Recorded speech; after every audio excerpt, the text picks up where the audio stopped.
प्रश्न तुमचे, उत्तर आमचे. अचूक, निर्भीड आणि सडेतोड. लोकशाहीचा खरा मंत्र म्हणजेच न्यूज लोक. येवला शहरात ईद-उल अझा सण मोठ्या उत्साह आणि धार्मिक वातावरणात साजरा करण्यात आला. लकडकोट आणि कोट रोड येथील ईदगाह मैदानावर हजारोंच्या संख्येने मुस्लिम बांधवांनी एकत्र येत नमाज अदा केली. आबालवृद्धांसह युवक आणि नागरिकांनी मोठ्या श्रद्धेने नमाज पठण करत देशातील शांतता, प्रगती आणि विकासासाठी दुआ मागितली. यावेळी शहर काझी सलीमुद्दीन मिसबाही यांनी सरकारने गायीला राष्ट्रीय पशु घोषित करावे अशी प्रमुख मागणी केली. ईदच्या निमित्ताने शहरात उत्साहाचे वातावरण पाहायला मिळाले. मुस्लिम बांधवांना शुभेच्छा देण्यासाठी राष्ट्रवादी काँग्रेसचे दिलीप खैरे, नगराध्यक्ष राजेंद्र लोणारी, शहराध्यक्ष दत्ता निकम, नायब तहसीलदार संदीप नेवसे, मुख्याधिकारी तुषार आहेर, बाळासाहेब लोखंडे, गटनेते दीपक लोणारी, संतोष खैरनार आदी मान्यवर उपस्थित होते. दरम्यान विभागीय पोलीस अधिकारी बाजीराव महाजन आणि पोलीस निरीक्षक योगेश घोरपडे यांच्या मार्गदर्शनाखाली शहरात चोख पोलीस बंदोबस्त ठेवण्यात आला होता. न्यूज लोकतंत्र 18 ब्युरो, येवला.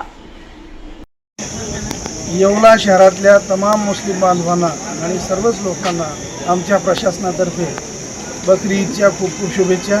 संपूर्ण भारतभरामध्ये आणि जगभरामध्ये हा बकरी ईदचा सण मोठ्या उत्साहाने साजरा करण्यात येत आहे.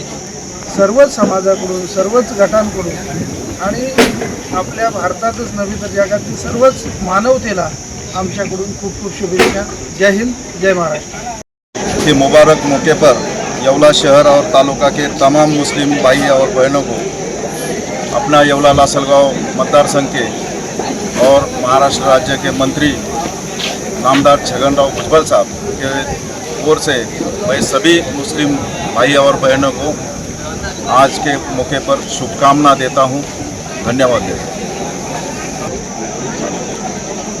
ईद-उल अझा जे आज ईद आहे, या ईदीनिमित्त सर्व मुस्लिम बांधवांना आमच्या येवले नगर परिषद येवलेकरांच्या वतीनं खूप खूप शुभेच्छा देतो आणि भुजबळ साहेबांच्या वतीनं शुभेच्छा देतो.